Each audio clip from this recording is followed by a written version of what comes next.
Egyptian Studies Society general meeting for February. Brief announcements. I know the speaker's not planning on being long-winded, but sometimes he can, so we'll leave it at that. Okay, so thank you again for coming.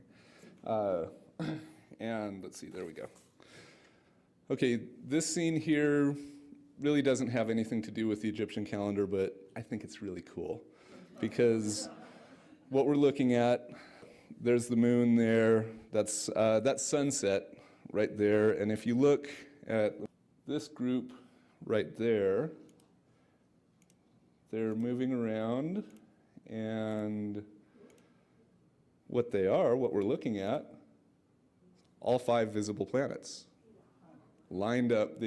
You could actually, at this time, you could actually cover 4 of them with your thumb.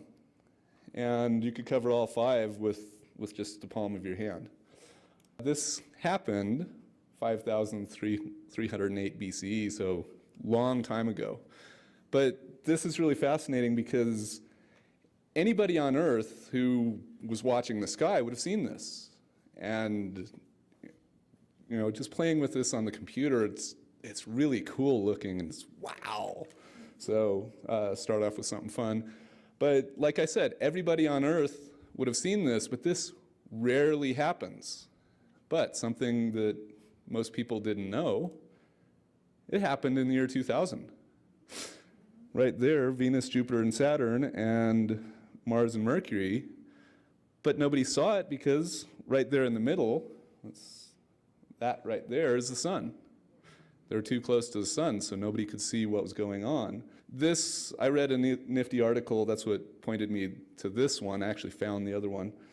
This type of thing fueled a lot of doomsday predictions and things like that about the year 2000. So anyway, let's leave that behind. Today, of course, is February 16th, 2010. This date on our calendar, we use the Gregorian calendar. And the Gregorian calendar has leap years once every 4 years, and it skips leap years now and then. And this equation right here is a mathematical way of describing the Gregorian calendar and how to deal with its leap years. And the nice thing about this is it uses what are called unit fractions. Unit fractions are the way the Egyptians did their mathematics and their division. Every fraction they ever represented, with the exception of 2/3, was always 1 over something. So 1/4, 1/8, 1/100th, 1/400th, something like that. Now, today on the Egyptian calendar is the 2nd day of the 11th month, and that aspect, nobody would argue with me on that. That we know how the Egyptian calendar lines up with our calendar, at least on the days and months. The year right there is the year I think. And the Egyptian calendar, of course, counts 365 days every year, no leap years. Very simple mathematical way to describe the Egyptian calendar right there at the bottom. And the Egyptian calendar, just to introduce the main character, counts 12 months every year. Each month is 30 days for a total of 360 days. And then after the end of the 12 months, they throw in an additional 5 days, and they have a 5-day feast. Those days were called by the Greeks the Epagomene, total of 365 days. The way the Egyptian calendar works, and you can insert your birthday here. This is my son Julian, and he was born January 17th, 2006, which happened to be the first day of the month of Piney, the 9th month of the Egyptian calendar, which turns out to be a nifty date for our talk now. But the first day of Piney lined up with January 17th on those 4 years. But 2008 was leap year. Not only that, January 17th was before we added the leap year in. Ta-da! Every leap year, the Egyptian calendar date moves on our calendar date. So we had his birthday, actually his birthday party the day before his birthday, so I told everybody it was his Egyptian birthday. And we shouldn't, calendars move. You just have two calendars, they're going to move, that are not the same, they're going to move in relation to one another. And so the Julian calendar is the calendar that was in use prior to 1582, I think it was. It was a lot simpler. It only had leap years once every 4 years, and they never adjusted those leap years. But since the Julian calendar is different than the Gregorian calendar, it moves. They used to be lined up, and then they adjusted 10 days, but now it's moved a lot more than a couple more than the 10 days. So calendars moving with one another, that's the point I want to make here. Now, the Julian calendar, which is 365 and a quarter days, the 365 and a quarter days is almost exactly what's called the sothic year. And the sothic year is the time between when you see the sunrise and you see that star right there, which is the star the Egyptians called Sopdet, the Greeks called Sothis, and we call Sirius. So it's when you see the sunrise and that star in those positions. Of course, the star moves, and you'll see the star at different times at sunrise, but we'll see that in a moment. So, to introduce the people we want to talk about. About 10,000 years ago, Europe was coming out of an ice age.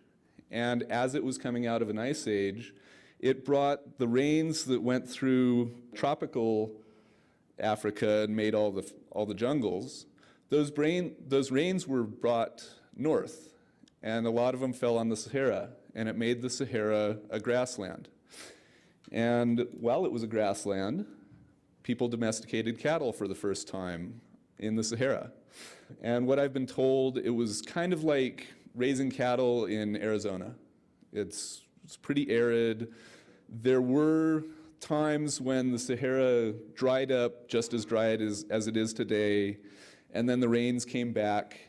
And then by 3500 BC, prior to Pharaonic Egypt, the rains totally dried up and never came back. And the Sahara from that point on was as dry as it is now. But in southern Egypt, there's a site called Nabta Playa, and at the site of Nabta Playa, it's a basin. And the rains would fill up this basin and create seasonal lakes that would fill up during the rainy season, and then throughout the summer they'd evaporate, and by midsummer they'd be totally gone.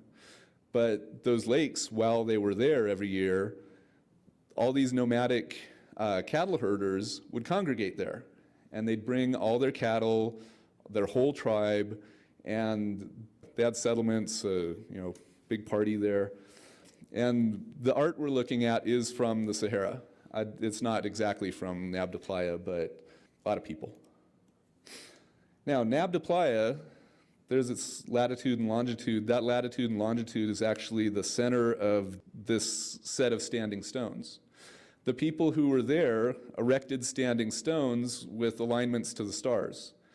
And just so nobody gets confused, I set the computer so that the stars we're looking at are viewed from that lat long.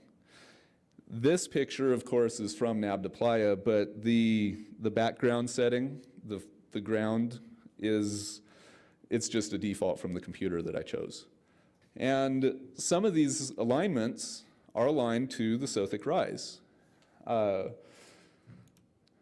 way it works is you have two stones, and you can sight those stones. If you're off to the side, they're not lined up. When you get to the right position, the stones line up, and during the right time, you'll see the star right at that alignment. And what you want to do is you want to see that star at sunrise. Like I said, that's called the sothic rise. And this is a picture of one of the people who were there. Probably, I think he would have been looking at the sothic rise. What do you do with the sothic rise? Oh, first off, these people, they had to manage their cattle. and their cattle herds, hundreds, sometimes thousands, and when they congregated together, there was thousands of heads of cattle right there at Nabta Playa. You count cattle. They had to have a means of counting. Now, I don't know for sure, but I think they could have used pebbles to count. They could have used seashells, they could have used marks on sticks, they could have used a lot of different things. But for my purposes, I'm going to depict numbers as pebbles. And I just want to point out, I've had these pictures up before, nobody's ever caught it. That right there, and that right there, in deference to modern history, I made this one backwards from what was done in Germany. Does anybody recognize those two symbols? Yeah, that one's a swastika, that one's a Star of David. And the discipline for laying out pebbles in certain patterns, it's now called discrete geometry. It's really powerful, but I'm not going to use any tricks from discrete geometry. I'm just going to use the numbers. Now, this guy right here, one reason why I chose him, he very deliberately has 5 fingers on his hand. They were conscious of these numbers. And I like this guy here. He has 5 beads around his necklace. He looks pretty important. He got paid pretty nicely for some purpose. He got hindquarter from a cow. And I have to point it out. There's another number associated here. It looks like a male cow. I see 2, the number 2. So what could they have counted? Well, they could have counted the days between when you see the sun here and you see the star here.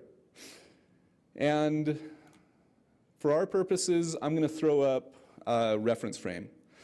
The standing stones could have provided some kind of reference frame too, but you don't need a reference frame to do this. So, what happens when you see that star, and this star, the way the stars move, the days prior to this day, this morning, that star would have been invisible.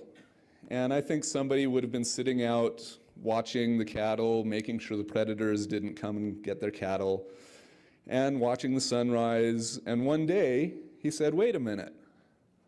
That star over there, that's the brightest star in the sky, but yesterday I didn't see it. And I didn't see it the day before, but now I see it. So start counting and see what happens. So you see the star where you want to see the star, and you throw a pebble in a pile or in a pouch or whatever. The next day, the star is a little bit higher at the moment of sunrise. And the moment of sunrise, you can nail that. You can say, there's the sun. So the moment of sunrise, you can get, I'm sure, within 30 seconds. I'm sure even less. I think it's within 10. Okay, so the next day, you see the sunrise, and the star is a little bit higher, and you throw the pebble in your pile. And you keep throwing pebbles in the pile, and the star gets a little bit higher and a little bit higher every time, every morning when you see the sunrise. So, how many pebbles until you see the star back at the same place? Well, modern man, yeah, 365. That's a good guess. That's if you're lucky. That usually doesn't happen. Usually, you'll get something like 368 pebbles, or maybe 363. You can get as many as 370 pebbles. You can get as few as 360 pebbles. And Sirius is the brightest star in the sky.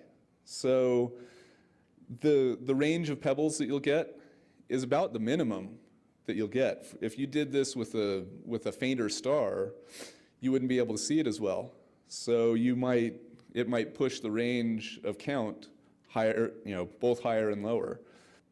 And it's lower because when you get a high count, it takes away pebbles from the following pile, or takes away days from the next year. So you keep counting, and occasionally you get 365, but it's nothing special at that point. But there is something special. Usually when you get a high count, the next year you get a low count. And you can take those pebbles and rearrange them and take a couple pebbles from one pile and put them in the next pile. And when you do that, then you get 365 pebbles in every pile. And occasionally you get extra pebbles. And I've set it up here that you get exactly 3 pebbles. That's because I ended my count. I ended my count on a 365. So every time you end your count on a 365, you get the correct number of pebbles. And the correct number of pebbles is, the correct number of extra pebbles is once every 4 years. You're going to see an extra pebble pop up. And there is a way to confirm that when you count 365. And you can start getting a feel for that count after about 15, 20 years, and then you can start getting a feel of when you can confirm it too. And of course, the reason why you get a pebble once every 4 years is because the sothic year is nearly exactly 365 days and a quarter days. In fact, during the time period when the cattle herders were watching it, it was exactly 365 and a quarter days twice over the course of maybe 2,000 years. So, one question you might ask is, when will these extra pebbles add up to a complete pile? And if 4 piles give you 1 extra, then 8 piles will give you 2 extra, and 12 piles will give you 3 extra. How many piles until you get 365? Well, we can expand those numbers, and all you have to do is realize that you're multiplying by 4. So 365 times 4 piles, or that many years, will give you a complete extra pile. That's 1,460 years. Now, not only that, you have this many piles of 365, and you have a new pile of 365. So that's a total of 1,461 piles of pebbles. Now, don't worry if you didn't follow me on that. What's going on is we have 2 calendars. One calendar is marked by what the Egyptians called Pert Sopte, which is the rising of Sothis. The other calendar was marked by their civil calendar, which counts 365 days every year. And they called the New Year day of that calendar Wokt Renpet, which is the opening of the year. So, using pebbles, we just derived what's called the Sothic period. And there's all kinds of problems with ancient Egypt and studying the calendar. The biggest problem is lack of material. The Egyptians never mentioned the Sothic period, but the first mention of the Sothic period was by Plato. I want to say Timaeus, it might have been the Republic, I forget which one, but this number, this time period, which is integral to their calendar, was never mentioned by him. They kept quiet. Now, we know it took that long for the calendars to line up. And we know that on July 20th of 139 CE, there is a guy by the name of Censorinus that told us the Egyptian calendar lined up with the Sothic rise on that date, way over there on the right-hand side. And so if we count back from that date, these other dates are times when the Sothic rise lined up with the start of the calendar. Now, the conjecture is that the calendar was started on the day of the Sothic rise. And the day of the Sothic rise was July 20th, because the Julian calendar, 365 and a quarter days, was almost exactly the same as the Sothic year. Now, I admit I'm simplifying some things right now, but little modern history now, it was 1850s, 1860s. I don't know exactly who suggested it, but somebody came up and said, well, you know, we've got this system where the Egyptian calendar had no leap years, and so if it moved once every 4 years, then it takes these number of years until it moves all the way through and lines up again properly.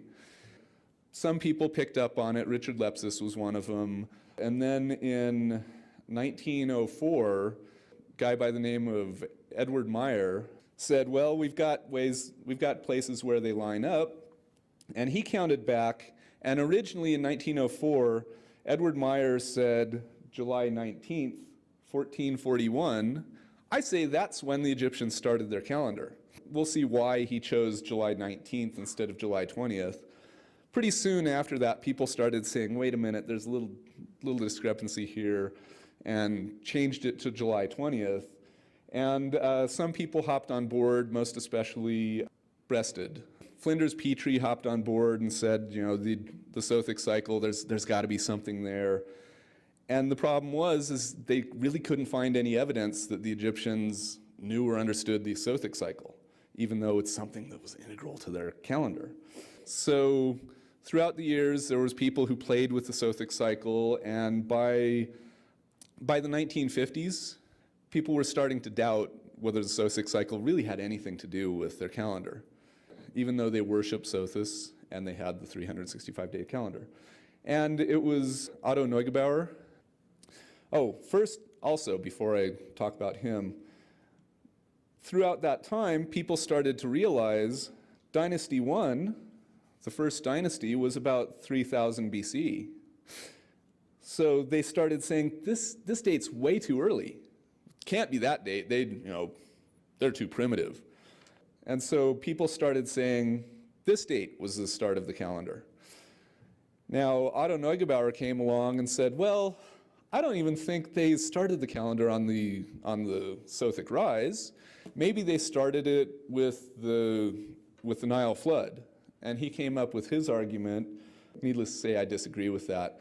But things have been in flux ever since then, and nobody's really set when they think the calendar started. In fact, most recent article by Patrick O'Mara said, well, the start of the calendar was probably too far in the past, and we have no way of knowing exactly when it started.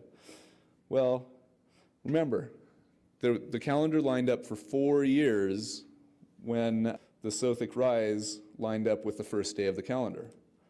That gives you a 4-day window to mess with.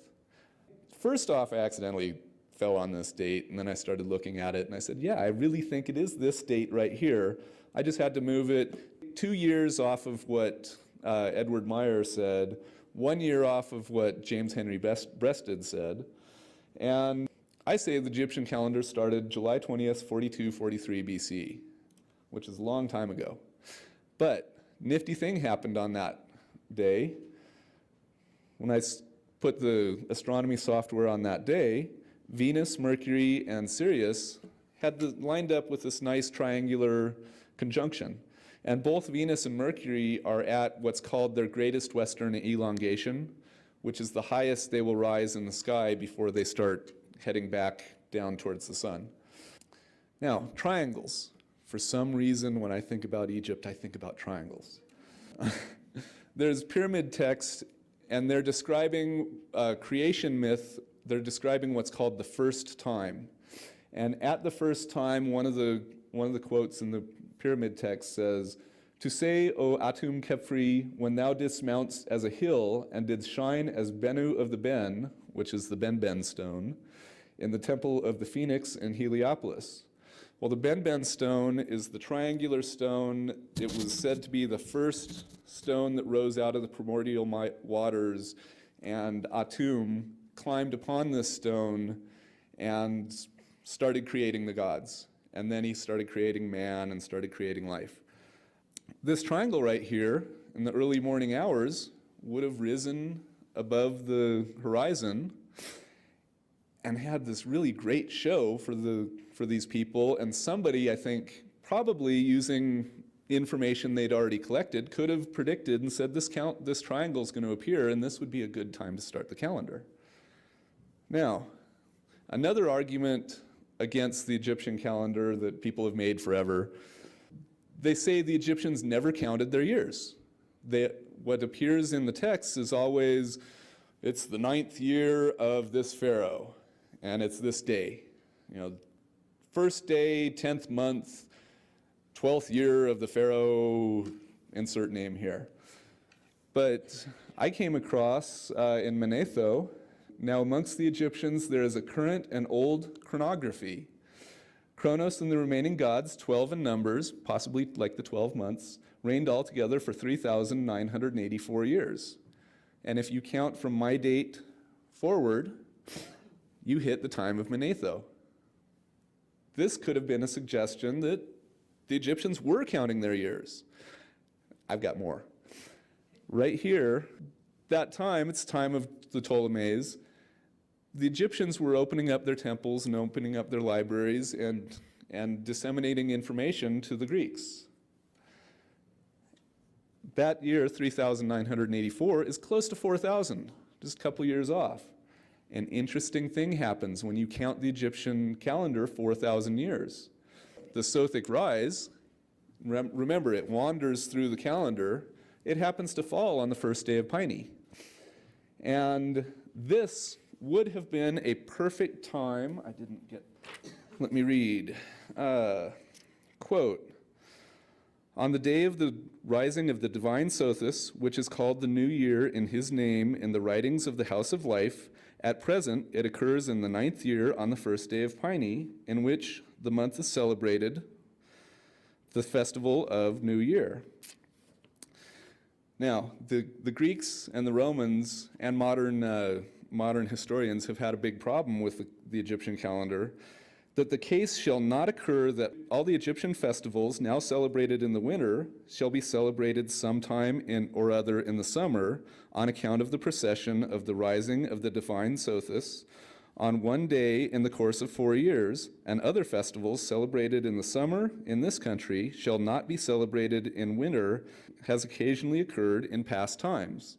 He's describing how the holidays move through the calendar, and to them it was confusing. They didn't like it. The Greeks didn't like it. This would have been a perfect time to do this, but as the case will occur that the rise of Sothis advances to another day in every 4 years, the day of the celebration of the feast shall not pass along, but shall be celebrated on the first day of Piney, and the feast shall be celebrated as in the 9th year. And what I'm reading is from the decree of Canopus. It was a calendar reform that was put forth to King Ptolemy II. This would have been a perfect time to do it. For the Egyptians, if they had counted 4,000 years, that's 1,000 movements of Sothic rise on their calendar. Moves one day every 4 years. And this decree supposedly was supported by the temple wardens, the prophets, the Herajuals, priests, all who enter in the sanctuaries of the gods to close them, the sacred scribes knowing things, the divine fathers, and the other priests in their ranks assembled from Upper and Lower Egypt to put forth this decree. And the decree was, we're going to add another day every 4 years, just like our leap years, so that the calendar stops moving. And the first day of Piney would have been New Year's Day every year. But modern historians are like, well, the Egyptians said they were going to do this, but it took place and it took hold for about 60 years, but it didn't have the support of the Egyptians. One possible reason is because on this date, Ptolemy II was on his deathbed. And the Greeks might have said, well, we don't really want to start a new calendar when our leader, our pharaoh, is on his deathbed. Maybe we should put it off a little bit. The decree of Canopus was enacted on July 19th in that year, 7 years later. Now, 7 years. The date of the Sothic rise moves one day every 4 years. During those 7 years, it would have moved once off of the first day of Piney. It would have been on the second day of Piney. But you don't have your New Year's Day on the second day of the calendar.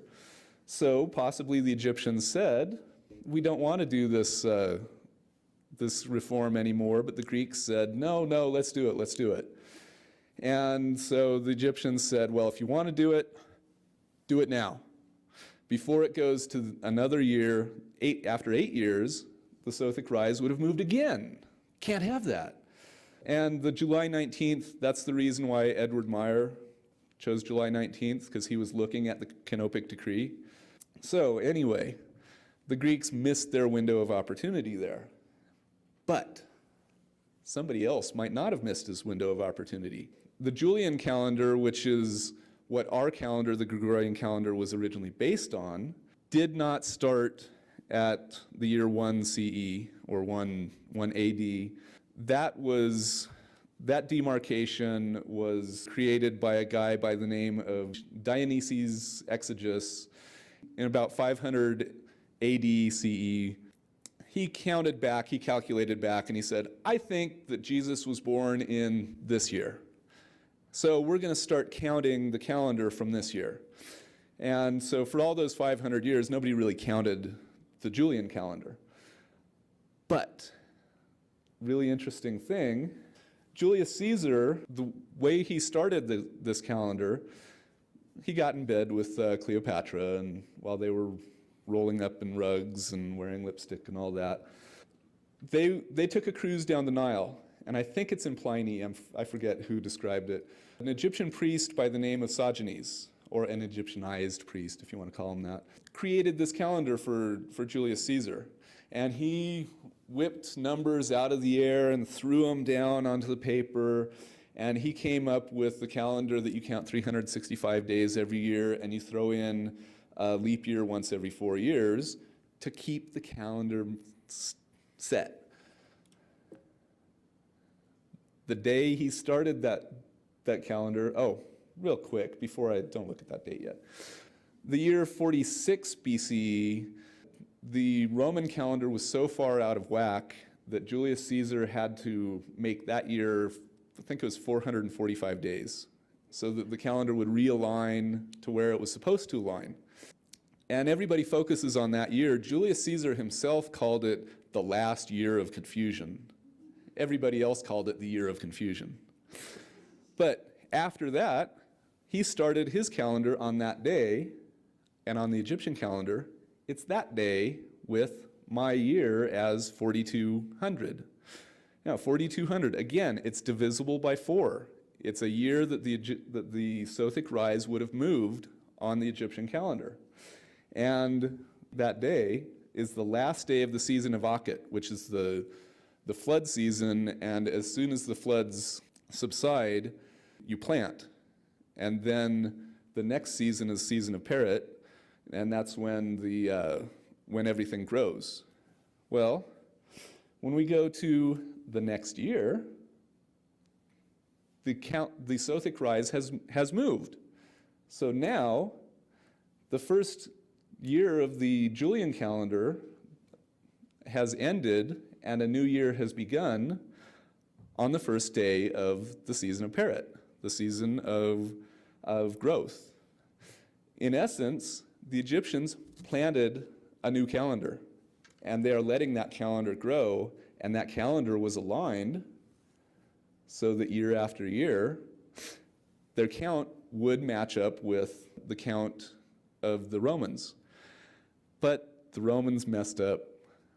They counted 1 year, 2 year, 3 year, 4 year, leap year, but let's start again at 1.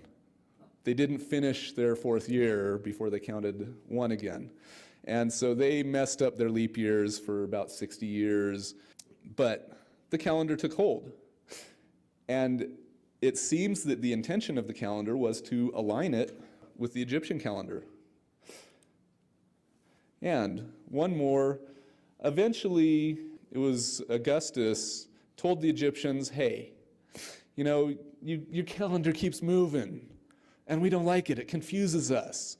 By decree of the emperor, you will add another day to your calendar to make it stop moving. And he enacted what's called the Augustan Reform or the Alexandrian Reform. And on that day was the day the reform took place. Again, the year is divisible by 4.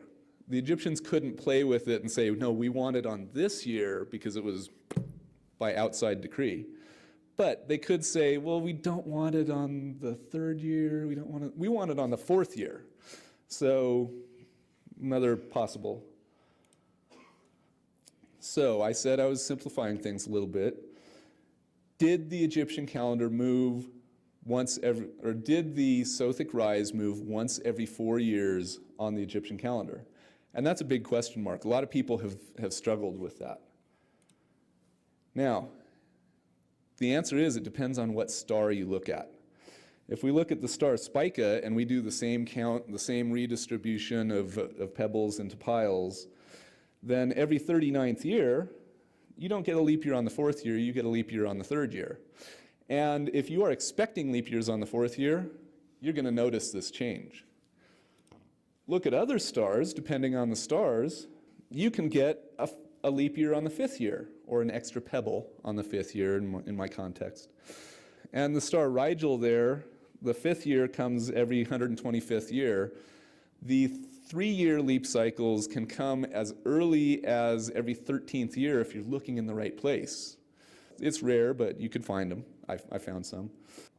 These 5-year leap cycles can come as early as every about 30 years.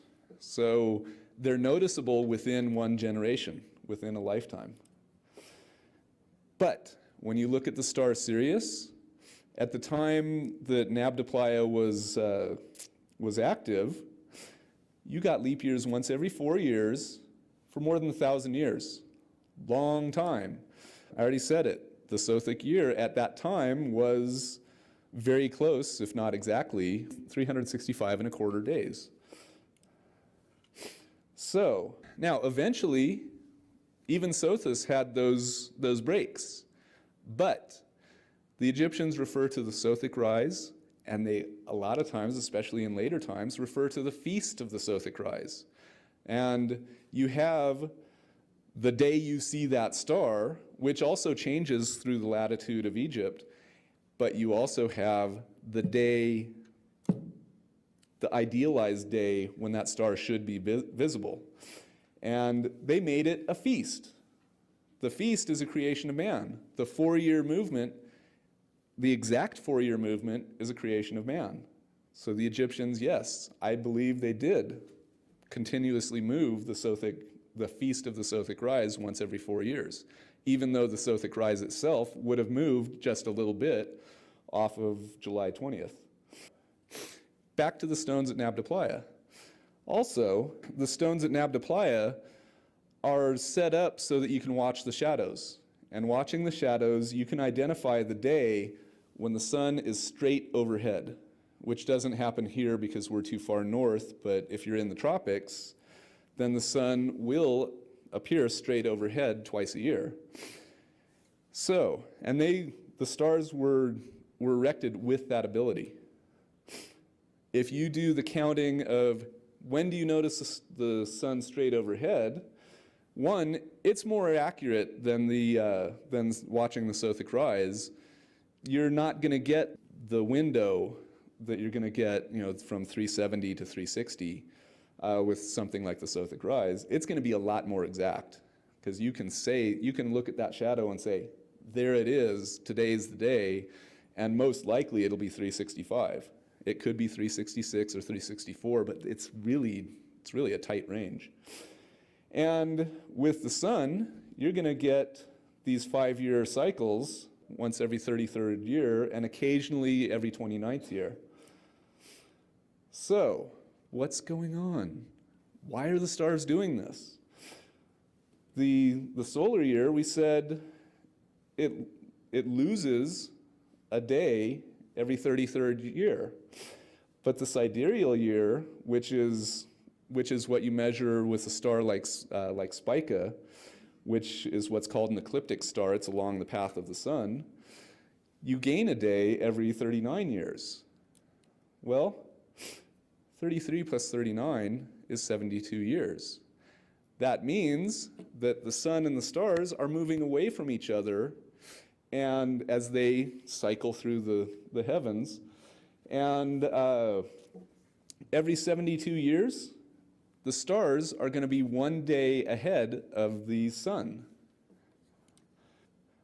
So the obvious question, if the stars are moving ahead of the sun, when will the stars be 1 full turn ahead of the sun? We did that before. After 72 piles or years, piles of pebbles, you get 1 extra day, and we keep doing the multiplication, and eventually you'll get 365 extra days or extra pebbles, which means that the stars have moved a full cycle ahead of the sun. That's 2,280 years, and that period is called the period of precession. Yeah, that's an approximation. That is my calculations of simplified calculation. The exact date, there's a lot of variables that can bring error into it. But this is a simple way to notice it, and not only that, you can notice precession is going on within one generation. And you probably had previous generations that noticed 1 day every 4-year cycle, and then you have a generation that notices there's something wrong with this 1 day every 4-year cycle. And then you get generations that nail down these numbers and say, this is going to happen. Another interesting thing, back to the stones at Nabta Playa, you point the stones to the stars. And once you have the alignment to the stars, you're pointing to that star, you know where it should rise. After a couple hundred years, it's not rising in the place you think it should. And after another couple hundred years, it's moved again. Well, this is in the site report at Nabta Playa. They made an alignment, the star moved, they made a new alignment. They did it 3 times. 3 different alignments pointing to the same stars over the course of about 600 years. The site astronomer made the point that we've seen this other places, but we can't be sure in other places because of the dating. There's a lot of big window to worry about. But he stressed that at Nabta Playa they have a lot of carbon dating to nail down these dates, and he's pretty confident that they were watching this star Arcturus move, and it was moving because of precession. Not only that, right in the middle of these alignments is the day I say they started their calendar. So, now once more, and I originally gave an abbreviated version of this talk to the Mathematical Association of America, so it's a little mathematical. I hope I don't scare anybody. This is the derivation of the sothic cycle. Well, the thing is, the sothic cycle and precession are mathematically exactly the same thing. And not only that, these 3 equations are also mathematically exactly the same thing. We used, let's see, there it is. We used this equation to do that derivation with the pebbles. Nifty thing. This equation for precession or the sothic cycle, unit fractions, how the Egyptians did their math. They did their math this way. They're looking at the situation. They must have known it. And the sothic cycle, precession, there's a cycle in the Egyptian calendar for lunar cycles. And what happens, let's say on your birthday, full moon. On your 25th birthday, full moon. On your 50th birthday, full moon on the Egyptian calendar. It's when the lunar cycle and the Egyptian calendar line up. And the Egyptians did know that, but the only evidence we have from that is a text from the 1st century AD, or CE.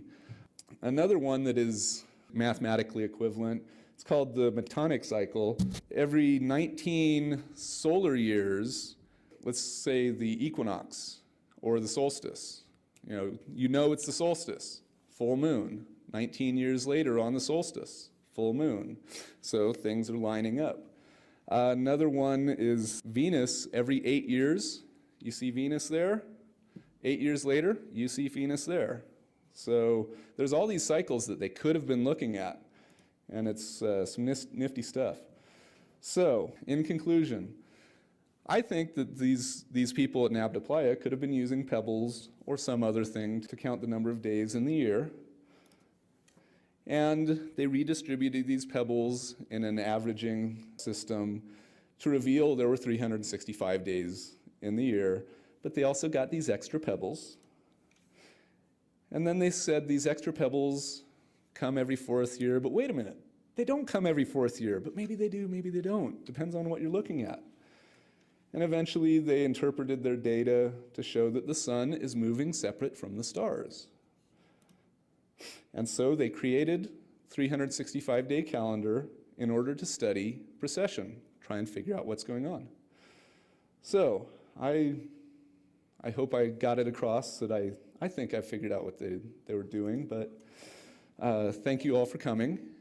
And if there's any questions, I would be happy to answer them the best I can.